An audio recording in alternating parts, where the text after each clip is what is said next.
Yo l'équipe, j'espère que vous allez tous très bien, soyez bienvenus dans cette toute nouvelle vidéo. Aujourd'hui, je réponds à vos questions, c'est donc une FAQ, je la fais en l'honneur des 1000 abonnés, merci à vous vraiment, on est déjà plus de 1000 largement, donc vraiment je vous remercie, ça me fait trop plaisir. Je vous ai demandé sur Instagram de me poser toutes vos questions, tous les sujets confondus, donc on va faire ça aujourd'hui.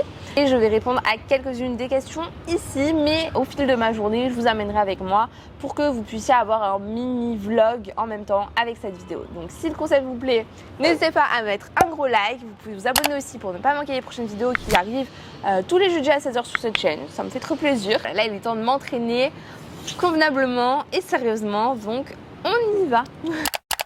Ok, je mets un petit stop dans ma séance épaule pour répondre à la première question. Quels sont mes points forts génétiquement? Je vais aussi aborder mes points faibles, du coup je pense que c'est intéressant puisque je ne considère pas avoir de points faibles particuliers. Dans le sens, attention nuance, dans le sens où les points faibles que j'ai actuellement, je vais dire que ce sont mes deltoïdes hantes, que je n'ai jamais vraiment travaillé intentionnellement.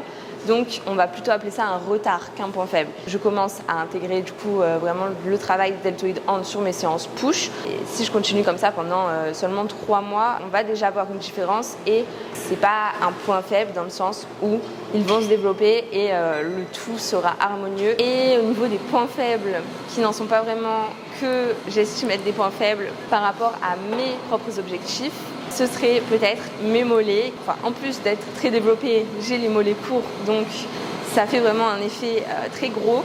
Et j'estime que c'est un point faible dans le sens où, pour moi, c'est trop. J'aimerais qu'il soit moins développé. Pour ça, je ne fais rien. Il n'y a aucune autre méthode pour limiter le développement d'un muscle que de ne pas l'entraîner simplement. Donc c'est ce que je fais, je ne l'entraîne pas. Malheureusement, il est toujours stimulé sur mes séances jambes que j'ai 3 fois par semaine. Donc forcément, il y a un certain volume quand même dessus. Et dès que je fais quelque chose, globalement, ils sont stimulés. Donc c'est difficile pour moi de les faire rapetisser, si on peut dire. Même si je n'aime pas ça, je pense que ça se place plutôt en point fort qu'en point faible. Ensuite, mes points forts, je pense vraiment que les muscles glutéaux, c'est mon point fort par excellence, sans surprise.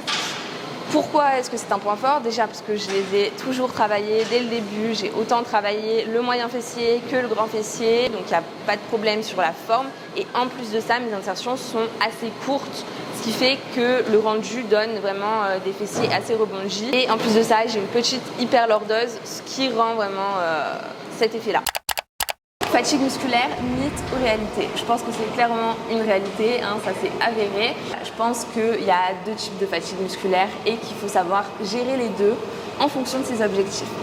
D'abord à court terme, il faut avoir une certaine fatigue musculaire, d'accord? On s'entraîne pour se rapprocher de l'échec. C'est ce qu'il faut pour en tout cas stimuler l'hypertrophie.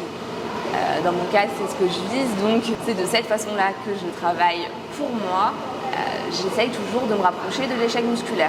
Donc oui, il faut fatiguer le muscle avec assez d'intensité pour qu'il y ait une réponse derrière. C'est ce qu'on veut, c'est ce qu'on cherche. Par contre, je pense qu'au bout d'un certain cycle d'entraînement très très intense, c'est ce que j'ai pu essayer, chaque entraînement à fond, etc., il faut placer une semaine de deload avec des entraînements plus légers, peut-être un petit peu moins intenses pour reposer un petit peu le muscle et permettre au système nerveux également de se reposer. Parce que forcément, si on se rapproche à chaque fois pendant des mois de l'échec musculaire avec des séances super intenses, etc., il y a forcément un moment où on va être cramé et où, de façon non intentionnelle, on va un petit peu décrocher. Mon petit déj ce matin, c'était déjà un poké. J'ai mangé sur place et j'en ai pris un à emporter en prévoyance de ce midi après mon petit training. Enfin ce midi, il est déjà 15h30 en réalité, mais bon, on est décalé, c'est pas un problème. J'ai toujours 3-4 repas dans la journée. Je fais en sorte d'avoir quand même mes apports comme il faut. Répondre du coup à vos questions.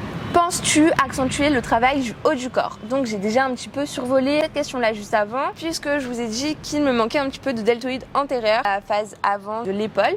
Et du coup, je vais changer dans mes entraînements. Pour le haut du corps, ça va être effectivement que je vais intégrer notamment des exercices qui vont cibler uniquement le deltoïde ample. Donc c'est ce que j'ai commencé aujourd'hui et ce que je vais continuer à faire pour mes séances haut du corps axé épaules. Ensuite au niveau des séances axées dos, je pense que je vais garder ma fréquence de séance dos qui n'est que d'une séance par semaine. C'est cohérent par rapport à mes objectifs. Il faut juste que je me donne au maximum sur ces séances-là, vu que j'en ai vraiment peu. Il faut qu'elles soient vraiment bien organisées, etc. Et en général, c'est le cas. Donc, il faut que ça continue ainsi. Mon but est vraiment de rester assez stable, de stabiliser la masse musculaire que j'ai au niveau du dos par rapport à mes objectifs. Je pense que c'est suffisant. Ce que j'adore par contre travailler et ce que j'ai envie de développer, c'est vraiment le deltoïde postérieur aussi. Donc vraiment les épaules, c'est très important pour moi. Mon but en fait en développant les épaules, c'est vraiment de travailler sur l'harmonie de mon corps et de travailler sur l'harmonie du haut de mon corps avec le bas de mon corps pour accentuer cette silhouette en X et permettre d'équilibrer, d'avoir quelque chose d'homogène et de joli à regarder. Du coup, je suis allée à Poké Saigon. Si jamais vous venez ici, franchement, c'est un très bon poké. Ce matin, j'avais pris un poké avec base riz brun et salade, moitié riz brun et moitié salade, parce que léger, tranquille. Et là, j'ai pris un poké avec base riz à sushi, donc riz blanc, parce que c'est après ma séance. J'ai pris du churro, des algues wakame, des brocolis, des petits œufs de caille, j'ai 2 œufs de caille en plus, de l'ananas, du wakame, des algues nori, des petits champignons et j'ai du saumon ici, classique, avec un petit peu d'oignon, de concombre et aussi de persil. Donc ça va être trop bon, avec bien évidemment de la sauce soja. Vous connaissez mon amour pour la sauce soja et je pense que c'est un classique du poké, clairement. Voilà pour ma petite revue du poké. Ça faisait pas partie des questions, je m'en excuse. Quel est mon échauffement? Avant toute chose, il faut que je vous précise ce que c'est exactement un échauffement et en quoi ça consiste et pourquoi c'est très important de ne pas le négliger, parce que je sais que beaucoup le négligent. Dans un échauffement, le but, ça va être d'échauffer à la fois le système cardiovasculaire, le système articulaire, mais aussi le système musculaire, évidemment. Pourquoi est-ce qu'il faut échauffer le système articulaire? Simplement pour diminuer la viscosité du liquide synovial qui est dans les articulations, donc en quelque sorte les lubrifier pour les préparer à l'effort, donc pour qu'elles soient vraiment opérationnelles une fois que l'on va faire notre séance avec des charges, etc. Ensuite, s'agissant de l'échauffement cardiovasculaire, c'est très important d'avoir ce pan-là dans notre échauffement et de pas seulement se contenter de quelques petits squats à vide, puisque échauffer donc le système cardiovasculaire, faire un petit peu de cardio, donc soit sur un ergomètre, donc sur un appareil à cardio, soit en faisant un circuit training, peut-être un petit circuit d'échauffement, ça va permettre d'augmenter la fréquence cardiaque. Les muscles, pendant la séance et pendant l'effort, ont un besoin très élevé en nutriments, un besoin plus élevé qu'au repos. Le fait de préparer le système cardiaque, de commencer à l'activer, ça va permettre à notre corps d'augmenter la fréquence de circulation du sang en gros et du coup d'apporter un maximum de nutriments aux muscles qui en ont besoin tout simplement, et d'échauffer le système cardiovasculaire, ça va permettre d'augmenter la fréquence respiratoire, apporter plus d'oxygène à notre corps et donc plus d'oxygène aux muscles. Pendant l'effort, il faut savoir que les muscles demandent beaucoup plus d'oxygène qu'au repos. Ça va permettre aux muscles de pouvoir accéder à l'oxygène nécessaire pour travailler. Et aussi de faire un petit peu de cardio, ça va nous permettre d'augmenter notre température corporelle. La température corporelle optimale pour que le système nerveux soit tout à fait fonctionnel et travaille de façon optimale, c'est 39 degrés. Donc il faut augmenter sa température corporelle avant de commencer sa séance afin de pouvoir disposer d'une connexion neuromusculaire efficiente. Quand je ne m'échauffe pas convenablement au préalable, avant ma séance, je remarque que j'ai moins de facilité à avoir une bonne connexion neuromusculaire, connexion cerveau-muscle. Et c'est très important pour correctement travailler les muscles ciblés. Ensuite, il faut un échauffement musculaire. On adapte l'échauffement en fonction de notre séance, évidemment. Combien d'entraînements jambes par semaine pour moi? J'ai actuellement 3 leg days dans la semaine. C'est beaucoup.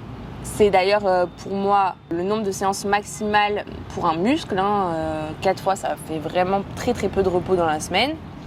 Donc ouais, j'entraîne mes jambes 3 fois par semaine, ça me fait donc 1 à 2 jours de repos entre 2 séances jambes. Parfois je laisse 3 jours de repos, mais franchement c'est très très rare. Il faut que vous gardiez en tête que ça fait plus de 5 ans que je m'entraîne. C'est pas non plus énorme, mais j'ai quand même un petit peu d'antécédents.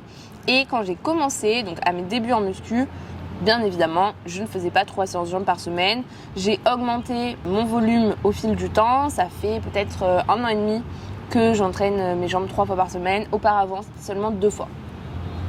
Ce rythme-là me convient bien. J'aime entraîner les jambes et ça me permet d'avoir des séances vraiment intenses, mais pas trop longues, parce que surtout cette année, je manque pas mal de temps pour faire des séances aussi longues que je l'aimerais. Donc le fait de dispatcher ça en 3 séances, ça me permet vraiment d'avoir un volume convenable et suffisant sur une vision hebdomadaire. C'est tout pour cette vidéo, je pense avoir répondu à pas mal de questions déjà. Si vous en avez de nouvelles, vous pouvez évidemment me les poser en commentaire, j'y répondrai avec plaisir. Pour les coachings, n'hésitez pas à me contacter, où que vous vouliez, que ce soit par mail ou par DM Insta, je vous répondrai vraiment avec grand plaisir. C'est toujours un plaisir pour moi de vous accompagner vers vos objectifs. Nous on se retrouve jeudi prochain, n'hésitez pas à liker cette vidéo si jamais elle vous a plu et à vous abonner à ma chaîne pour ne pas manquer les prochaines vidéos qui sortent tous les jeudis à 16h sur cette chaîne Laurine Physique. C'était Laurine, je vous fais plein de bisous. Ciao.